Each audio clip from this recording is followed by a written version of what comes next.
Good morning.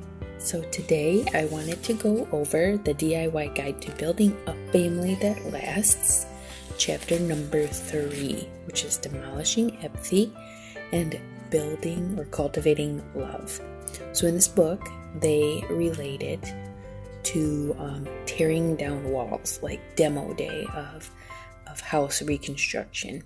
And we tear down the walls of apathy, and he even remarks about how when you tear those walls down, you're not really actually adding square footage, but the space itself feels a lot bigger, which I think is a cool analogy because right now we are quite a few weeks, I would say, at least 3 weeks, I honestly don't even know, into kind of the stay-at-home order, self-quarantining. Our kids have been out of school and home, and really the only person going out is Kyle to get groceries, and otherwise the rest of us are staying home. And it feels like the walls are closing in. So it was kind of a neat analogy when I read that today, that the demolishing apathy is like tearing those walls down and feeling like you're going to have more space. I've noticed that our family, is struggling with being more short with each other and just fighting about smaller things and disagreeing or maybe having passive-aggressive statements to each other. But, light bulb moment, apathy simply means that we're taking each other for granted. So if we're going to tear down those walls of taking each other for granted, I think this is going to help our family in a really, really positive way, and it's really amazing how God uses it at such a specific time. A couple of quotes from the book that I really appreciated were that no matter how busy we can afford to, or no matter how busy we get, we can't afford to put our physical, emotional closeness. Made me also think of communication on hold for too long. So no matter how busy we are, we cannot afford to put our physical and emotional closeness or communication on hold for too long.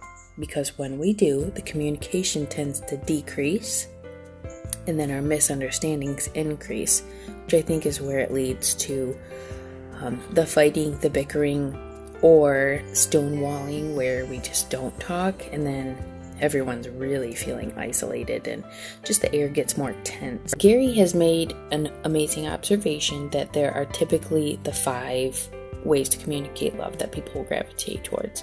The 5 love languages is what they call them. A quote that I really appreciated from the book was that we need to love and show our family that we're with them and that we're for them no matter what the circumstances. We want them to know that we truly love them.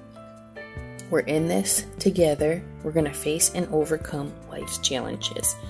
It's not just a simple, I love you because I'm forced to be stuck in these walls with you, but that we're going to be in this together through all of life's circumstances now, 20 years from now, until forever,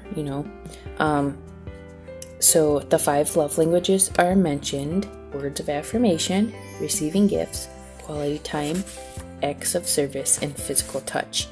I love that he gives a resource of where we can take that test for free, and I think that will help for sure not only evaluate our love language, but evaluate how to share love with those we're quarantined with with our family members and roommate. So we and our family members can take that test for free at www.5lovelanguages.com, and I think that would be a great conversation starter, especially at the dinner table. Even just asking the kids, like I have children, but asking the kids or your other roommates simple questions like, how do you know that I love you, or when I love you? When most recently did you feel like I was loving toward you? Or what's your favorite thing to do together? I feel like those questions help you evaluate how they feel loved, and then we can reciprocate that and say, hey, this is my favorite things to do with you, or to do for you, And then we can all understand and learn each other's love languages. And we can tear down these walls, have some bigger space, and really pour into each other and express love and grow our families closer together.